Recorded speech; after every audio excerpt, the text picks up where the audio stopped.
You are lying in a shallow scrape of frozen sand on the coast road below Sopot on the morning of the 25th of March 1945, and for the first time in 3 years of marching west, you can see the sea. It is grey and flat, and it fills the whole northern sky.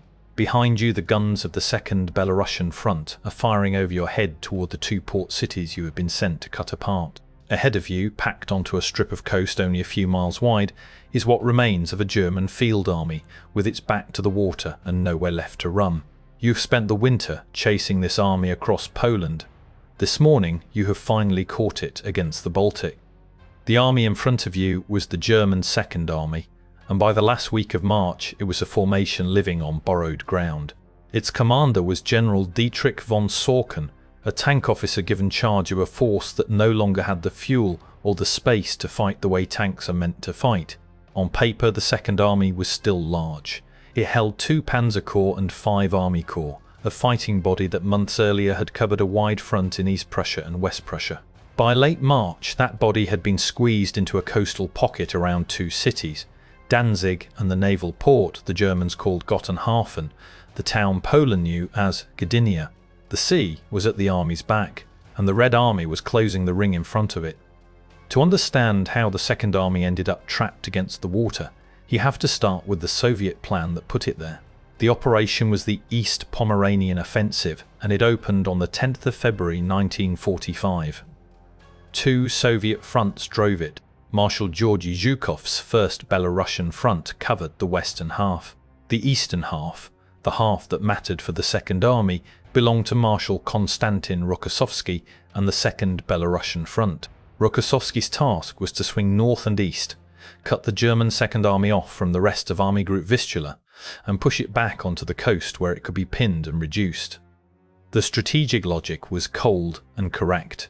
The main Soviet effort in early 1945 pointed at Berlin along the line of the Oder River, but north of that line, in Pomerania and West Prussia, a large German force still sat on the Red Army's flank.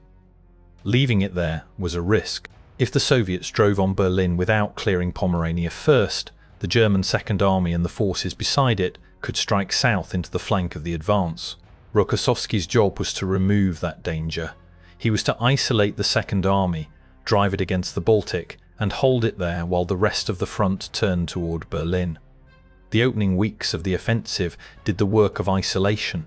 When the drive began in the middle of February, the Second Army held a broad front across West Prussia and eastern Pomerania, still tied in to the rest of Army Group Vistula on its western flank. Rokossovsky attacked with a heavy weight of armies stacked side by side, among them the 2nd Shock Army, the 65th Army, the 49th Army and the 70th Army. Tank and cavalry units pushed through the gaps to keep the advance moving. Through late February and early March, the Soviet thrust drove north toward the Baltic coast west of Danzig. When it reached the sea near Kolberg, it cut the German front in Pomerania clean across. The Second Army was severed from the forces to its west and pressed back into the eastern corner of the coast, around Danzig and Gdynia, with no land route left to the rest of the German line. The trap was not yet closed, but the walls were already up. The army had lost ground contact with the main body of Army Group Vistula, and from that point it was fighting on its own in a shrinking box. The 2 ports the Second Army was now backed onto were worth holding and hard to give up, which is part of why the fighting for them was so stubborn. Gottenhafen, the town the Poles called Gdynia, was the main base of the German Navy on the eastern Baltic. It was a working naval port with shipyards, training flotillas, and the machinery of a fleet. And through the early months of 1945, it was also one of the great loading points for the evacuation. Danzig, just to the south, was an old Hanseatic city and a major shipbuilding centre, ringed by the water of the Vistula Delta. Between them, the 2 ports held the harbour cranes, the quays, and the deep water that the whole seaborne escape depended on. For the German command, giving them up meant giving up the ships, and giving up the ships meant leaving hundreds of thousands of soldiers and civilians on a coast the Red Army was closing.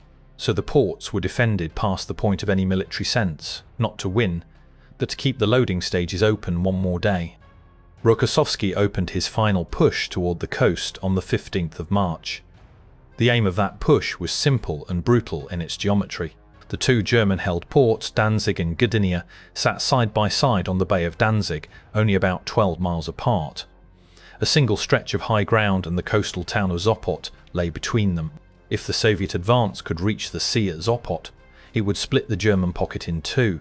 Danzig would be cut off to the south and Gdynia to the north, and neither garrison could reinforce the other. Rokossovsky sent the 70th Army and the 49th Army forward side by side to make that thrust.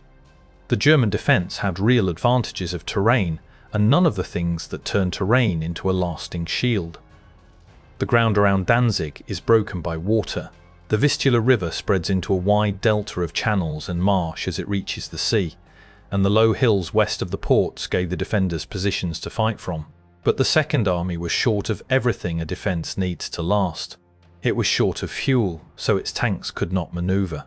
It was short of ammunition, because every round had to come across the Baltic by ship. It was short of men, because the army had been bled steadily since January. Above all, it was short of debt. There was no room behind the line to trade for time. Behind the line was the water. Through the second half of March, the two Soviet armies ground forward towards Sopot and the coast. The fighting moved through villages, low ridges, and the outer suburbs of the two cities.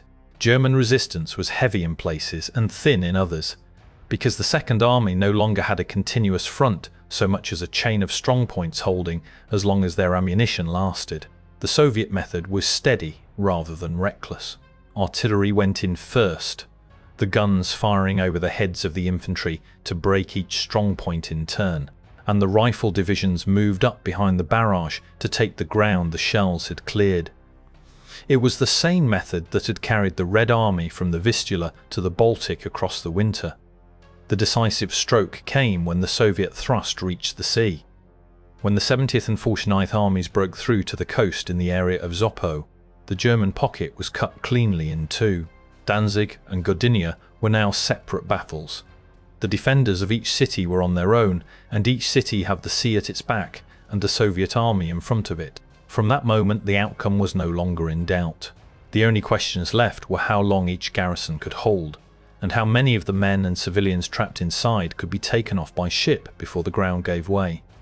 Gdynia fell first.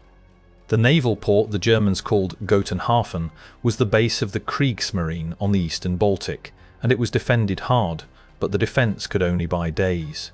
On the 28th of March the Red Army took Gdynia. The German troops who could still move fell back onto a narrow spit of land and onto the Hela Peninsula, the long thin finger of sand that reaches out into the Bay of Danzig north of the port. The peninsula became a bridgehead, a scrap of held ground whose only purpose now was to keep a landing stage open so that ships could carry men and civilians away across the water. Danzig held 2 days longer. The city that gave the war its name, the free city whose status had been Hitler's excuse for the invasion of Poland in 1939, was now the object of the final Soviet push on the western half of the pocket. Rokossovsky's troops fought their way through the outer defences and into the built-up ground of the port. On the 30th of March 1945, Danzig fell to the Second Belorussian Front. Almost 6 years after the war had begun over this city, the Red Army held it. The German troops still able to fight pulled back, like the Gdynia garrison before them, toward the delta of the Vistula and the Hela Peninsula, where the ships were waiting. The fall of the two cities did not mean the end of the German Second Army as a body of men. The Second Army was not destroyed on the beaches, wiped from the order of battle in a single stroke. What happened at Danzig and Gdynia was that the army was trapped, split into coastal pockets and battered hard, while a very large number of its men were taken off by sea and lived to be captured, or to surrender, weeks later, somewhere else. The word that fits the last week of March is trapped, or driven against the Baltic. It is not annihilated. The distinction is not a quibble, because the sea route out of the pocket is one of the largest facts of the whole campaign. That sea route had a name. The Germans called it Operation Hannibal, and it was the largest seaborne evacuation in history.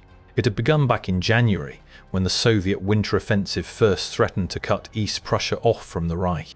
Over the month that followed, the German Navy threw every hull it could find into the run across the Baltic, from major warships down to small ferries and landing craft. Across the whole operation, from January to May of 1945, something on the order of 2.5 million people were carried west by sea in more than 1,000 ships. That figure covers the entire eastern Baltic. Not Danzig alone, but Danzig and Gdynia and the Hela Peninsula were among its busiest loading points in the final week. The Red Army did not leave that sea route unmolested. The Soviet Baltic fleet worked hard to close it, and the crossing became one of the most dangerous stretches of water in the war. Soviet submarines patrolled the shipping lanes off the coast, and it was one of those submarines that sank the Wilhelm Gustloff in January. Soviet naval aviation flew against the convoys from airfields the advance had captured along the coast, bombing and strafing the loaded transports as they pulled away from the quays. The German Navy answered by sailing at night, by packing the hulls and running for the western ports as fast as they could, and by throwing escorts around the largest ship. Enough got through that the totals stayed high, but the losses were real and they were heavy, because the Soviet pressure on the sea was as steady as the pressure on the land. The trap the Red Army had built was not only the ring of guns around the ports, it was the water itself, worked from above and below. The numbers moving through the Danzig area in the spring are large enough to make the point on their own. During April of 1945, ships working the evacuation carried on the order of 265,000 people out of Danzig and the ground around it. In the first week of May, small craft moved something like 150,000 more people from the lower Vistula and the coast out to Hela, and from Hela onward to the west. This was not a broken army being finished off. This was a trapped army being drained out through a straw, ship by ship, night after night, under Soviet air attack and gunfire. That is why the casualty figures for the battle have to be handled with care. Soviet accounts of the fighting for Danzig credited the operation with heavy German losses, on the order of 39,000 German troops dead and around 10,000 taken prisoner in the reduction of the city and its approaches. Those are Soviet claims. They come from the side that won the battle and wrote the first accounts of it, and figures of that kind were routinely stated with more confidence than the record can bear. They may be close, or they may be high. What they are not is a settled, independent fact, and the honest way to carry them is exactly that way, as the victors claim rather than the final count. The larger truth sits beside them and is not in dispute. Whatever the exact toll inside the pocket, a very large fraction of the men trapped there did not stay to be counted. They went out on the ships. The backdrop to all of this, running underneath the military story the whole time, was the flight of civilians. The two ports were not only garrisons, they were funnels for hundreds of thousands of refugees who had fled west ahead of the front through the coldest weeks of the winter, and who now crowded the harbours hoping for a place on a ship. The evacuation carried soldiers and civilians together, often on the same overloaded hulls, and that mixing is the source of the single most costly event of the whole Baltic evacuation. Most of those refugees had reached the coast the hard way, on foot and by cart across a frozen country in the coldest part of the winter. As the Soviet offensive rolled west through January and February, the civilian population of East Prussia and West Prussia took to the roads ahead of it, moving toward the ports in long columns through deep snow and temperatures well below freezing. Many crossed the ice of the coastal lagoons on foot to reach the spits of land that led toward the harbours.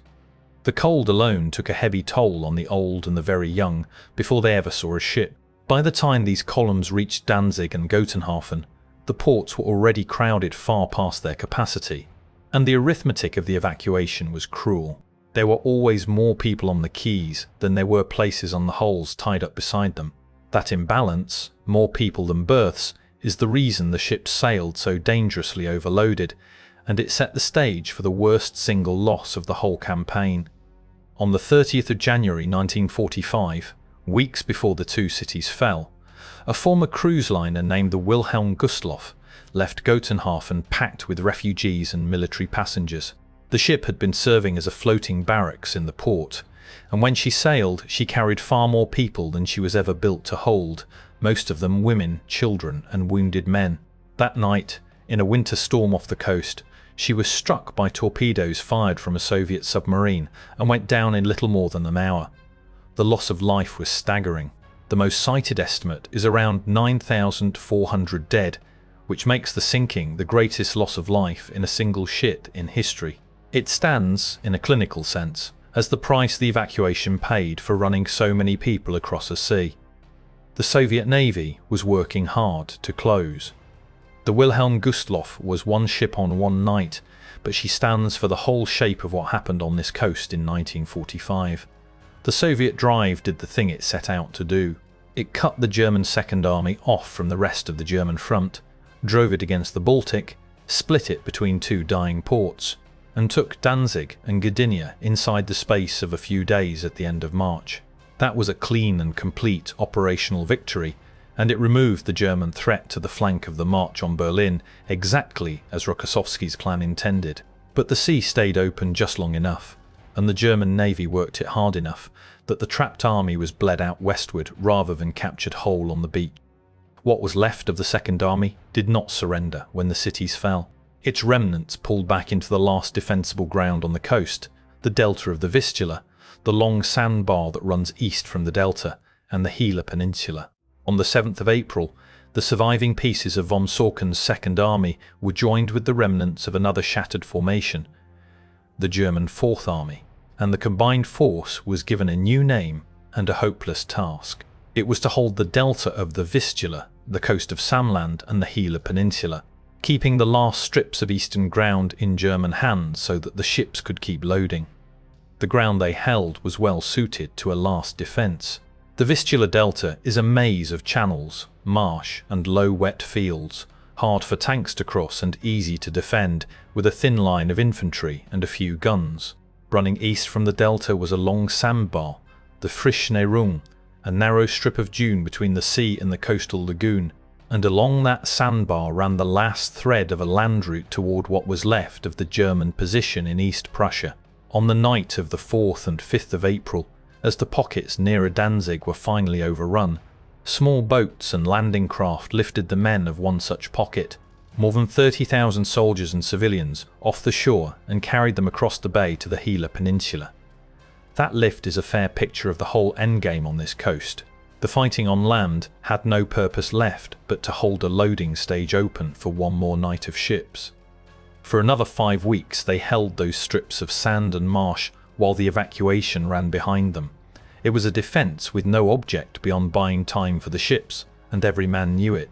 There was no counterattack to plan, and no ground to retake. There was only the water at their backs, the loading stages, and the Soviet guns pressing in from the landward side. The peninsula and the delta held, remarkably, right to the end of the war in Europe, because the Red Army had larger objects than a finger of sand, and because the ground was easy to defend and hard to rush. The end came with the German surrender itself.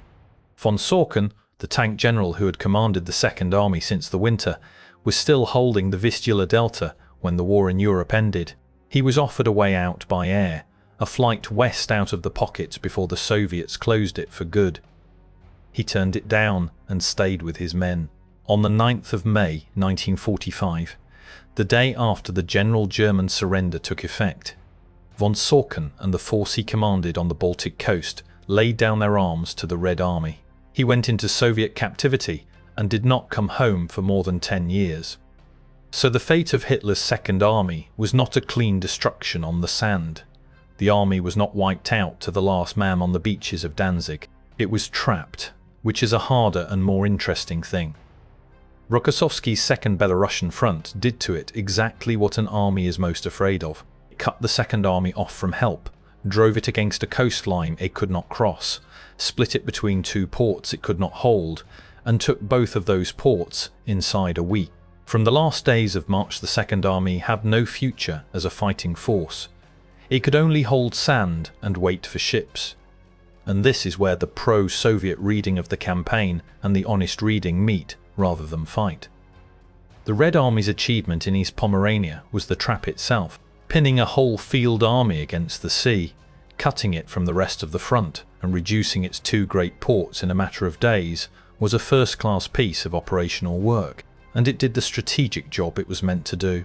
It cleared the northern flank so that the drive on Berlin could go in clean. But the German Navy then managed to carry so many of the trapped men out by sea does not shrink the Soviet victory. It only tells the truth about its shape. The Second Army was beaten as a formation on the Baltic coast in the last week of March. Its scattered survivors were carried west by ship or held onto sand until the 9th of May, when they surrendered anyway. The wider result of the East Pomeranian offensive was exactly what Moscow had wanted from it. As a strategic operation, it ran from the 10th of February to the 4th of April, and by the time it closed, the whole Baltic coast of Pomerania and West Prussia west of the Vistula Delta was in Soviet hands. The German forces that had sat on the northern flank of the road to Berlin were gone as a threat, pinned into the delta and the peninsula, or already carried west by ship. With that flank clear, Rokossovsky's second Belarusian front could turn its weight westward and take its place on the northern wing of the final drive on Berlin, which opened only 2 weeks after Danzig fell. The trap on the Baltic coast was not a sideshow to the march on the German capital. It was the thing that made the march safe. A whole German field army had been taken out of the campaign at the moment it might have counted, and the cost to the Red Army was a few weeks of hard coastal fighting rather than a knife in the flank later on. At the centre of the whole campaign stands Danzig. This was the city the war was supposed to have started over. In the summer of 1939, Danzig, the free city on the Baltic, was the pretext at the front of every headline as Germany prepared to invade Poland. The first shots of the war in Europe were fired near it. Almost 6 years later, the same city was the ground where a German field army was pinned against the water, and one of the last coastal pockets of the Reich in the east was crushed. When the Second Belarussian Front raised its flag over Danzig on the 30th of March 1945, the war had come the whole way back around to the place it began. The army that had been sent to hold that ground for Hitler was trapped against the sea behind it, and the only road left open to it ran out across the water.